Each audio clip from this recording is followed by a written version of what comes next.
আজ কাঁচরাপাড়া 5, 7, 8, 9, 10, 11 এই কটা ওয়ার্ড জুড়ে এক পদযাত্রার আয়োজন করা হয়। উক্ত পদযাত্রার সকল তৃণমূল কর্মী সমর্থক থেকে সকল নেতৃবৃন্দরা উপস্থিত ছিলেন।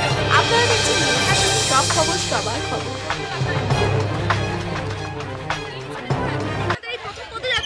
হ্যাঁ, সেন্ট্রাল মিছিলের পর আজকে আমাদের প্রথম পদযাত্রা। আমাদের বিধায়ক মাননীয় শুভ্রাংশু রায় আমাদের ক্যান্ডিডেট দীনেশ ত্রিবেদীর হয়ে প্রচারে বেরিয়েছে। আজকে ধরমবীর অঞ্চল ধরে প্রচার হচ্ছে, অন্যান্য দিন আরও শিডিউল আছে, সেখানে পদযাত্রা হবে। আচ্ছা, আপনাকে একদা অর্জুন সিং এর সমর্থনে দেখা গেছিল, কিন্তু তারপরেই আপনাকে আপনার প্রতি একটা তকমা লাগে, যেটি হচ্ছে দুষ্কৃতী তকমা। এই বিষয়ে আপনি কি বলবেন? না, এই বিষয়ে আমার কিছু বলার নেই। আমরা দলের সাথে আছি। অর্জুন সিং যতদিন দলের সাথে ছিল, আমরা অর্জুন সিংয়ের সাথে ছিলাম। ঠিক আছে, আমরা দলের সাথে আছি। মমতা ব্যানার্জি আদর্শ আমাদের আদর্শ, তার আদর্শ মেনেই আমরা চলব। অর্জুন সিং তো দল বদল করে দিলেন, তো কোনোভাবে কি এই মনোভাবনা করা যায় আপনিও কি দল বদল করতে পারেন? না, আজকে যদি আমি দল বদল করতাম তাহলে আজকে আপনি এই মিছিল আমাকে পেতেন না। আমরা মমতা ব্যানার্জির আদর্শই চলবো, আর আমাদের বিধায়ক শুভ্রাংশু রায়ের নেতৃত্বে চলবো।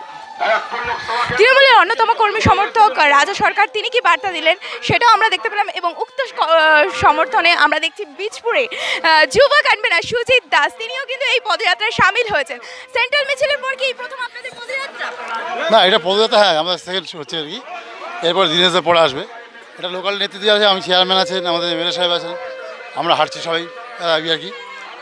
আচ্ছা, গতকাল নরেন্দ্র মোদীজি ব্রিগেড থেকে তিনি একটি বার্তা দিলেন যে দিদি কি নাইয়া তো ডুব রही है, জনসমাগমের ভিড় দেখে। এই বিষয়ে আপনি কি বার্তা দেবেন? এটা তো মানুষ, একটু মানুষ বলতে পারবে, এটা মানুষ দেখছে, মানুষ জানে নরেন্দ্র মোদী কি বলে গেল না, এই নিয়ে দল হবে না।